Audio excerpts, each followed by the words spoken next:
Assalamu alaikum my dear brothers and sisters, welcome to the truth।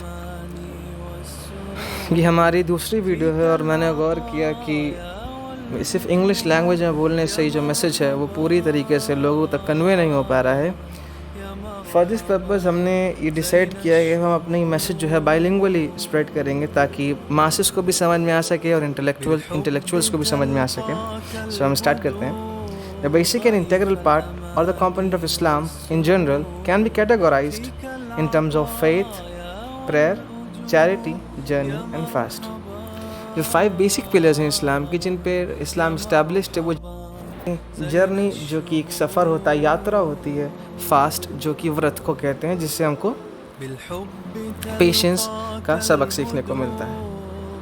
In this video we will concentrate only in terms of faith and in other pillars in our next videos। इस video में हम सिर्फ एक particular faith के बारे में discuss करेंगे और बाकी पिलर्स के बारे में अपनी आने वाली वीडियोस में इंशाल्लाह। Now what's the definition of faith? Faith की परिभाषा क्या है, ईमान की परिभाषा क्या है? There are different categories of people in this world whose faith are in different things, objects and sometime in themselves. बहुत से लोग, बहुत से प्रकार के व्यक्ति और मनुष्य इस दुनिया में है जिनका जो ईमान होता है वो कई सारी चीज़ों में होता है। फॉर एग्जांपल किसी का ईमान क्या वस्तुओं में होता है, किसी का खुद में होता है, किसी के पर्टिकुलर ऑब्जेक्ट में होता है। For an atheist he boast of that he does not have any faith. एक नास्तिक हमेशा कहता है कि उसका कोई ईमान नहीं, लेकिन उसका ईमान उसके खुद के अंदर होता है। वो कोई भी काम करता है तो इस भरोसे पे करता है कि हाँ मैं सक्सीड हो जाऊंगा, मैं कामयाब हो जाऊंगा। उसका ईमान खुद के अंदर ही, उसे पता ही नहीं रहता। ये अलग बात है। और बहुत से पॉलीथीस्ट हैं जो कि मूर्ति पूजते हैं, बहुत से लोग हैं जो पावर को पूजते हैं, और ये क्या देती है? उनको स्ट्रेंथ देती है ताकि वो अपनी लाइफ में कामयाब हो सकें। Every individual on the face of earth is born with faith. Later, he or she grows with different circumstances, and these circumstances decide whether he will be a secular, liberal, or an orthodox believer। इंसान किस faith का होगा, किस ईमान का होगा, ये परिस्थितियों पर निर्भर करता है कि परिस्थितियाँ इंसान की लाइफ में किस तरीके से आ रही हैं, अच्छी या बुरी। और इन परिस्थितियों के कारणवश एक इंसान या तो लिबरल होता है, या तो सेकुलर होता है, या तो एक ऑर्थोडॉक्स बिलीवर होता है।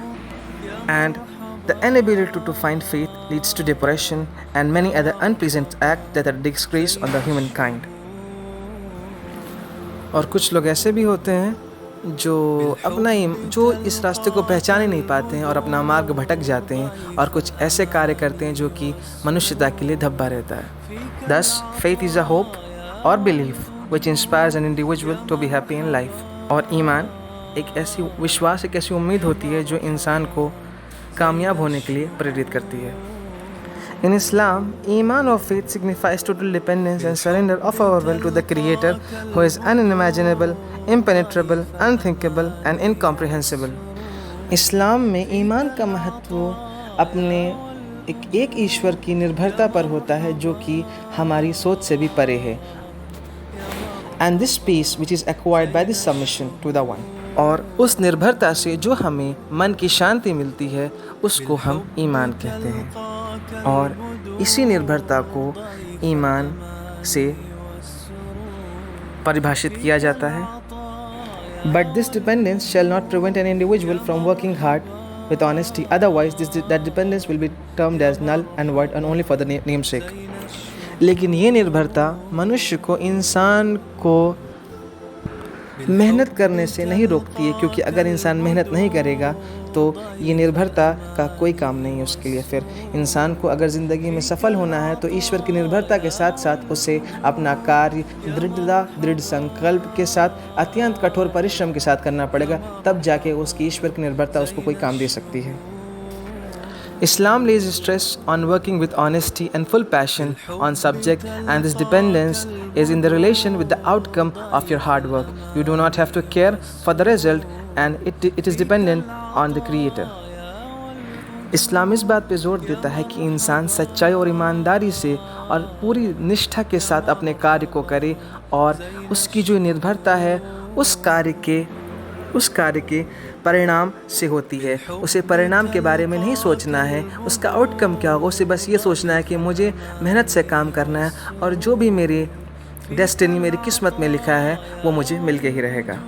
और इस तरीके की सोच से जो शांति, मनोशांति का हमें आभास होता है, यही ईमान का तथ्य है।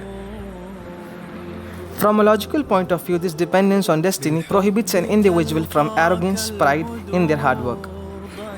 और इस नज़रिए से जो निर्भरता है हमारी किस्मत पर, वो हमें गुरूर करने से रोकती है और हमें अपने कार्य में सफल बनाती है। If a person works tediously and leave rest of the things to his creator, this acts as a source of humility, aggravating and increasing the goodness in his character, and that is the sole purpose of faith in Islam.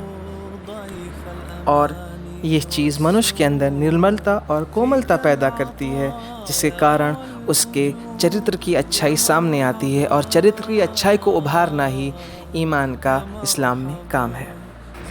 Thus, the Iman or faith in Islam teaches us to live with humility under the shadow of Creator and restricting ourselves from the obnoxious attitudes that destructs one's behavior. और ईमान और faith इस्लाम में हमें सिखाता है कि हम अच्छाई से, सच्चाई से, नोमलता से, निर्मलता से, कोमलता से अपने ईश्वर की छत्र छाया में रहें और हम अपने आप को तमाम ही बुरे कामों से बचाएं जो हमारे व्यक्तित्व को ख़राब करती है और उसमें मैल पैदा करती है, जो कि पूरे संसार के लिए काफ़ी हानिकारक हो सकता है।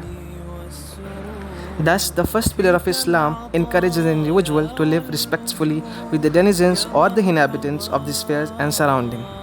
और इस्लाम का जो पहला स्तंभ है वो एक मनुष्य को प्रेरित करता है कि वो अपने आसपास के लोगों के साथ इज़्ज़त से रह सके और अपने आप को एक अच्छा मनुष्य बना सके।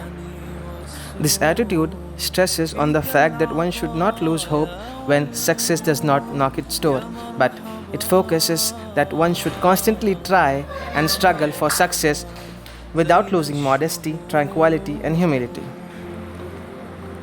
और इस व्यक्तित्व पर जोर देता है कि एक मनुष्य कभी आशा ना खोए अगर वो कामयाब नहीं होता है और अगर कामयाबी उसके दरवाजे पर नहीं आती, लेकिन इस चीज़ पे जोर देता है कि इंसान को हमेशा मेहनत करनी चाहिए, स्ट्रगल करना चाहिए, अत्यंत परिश्रम करना चाहिए और कामयाबी को तलाशना चाहिए बिना अपनी निर्मलता, कोमलता और अच्छाई सच्चाई को खोए। Thus, this is the meaning of the phrase of our kalima, La ilaha illallah Muhammadur Rasulullah.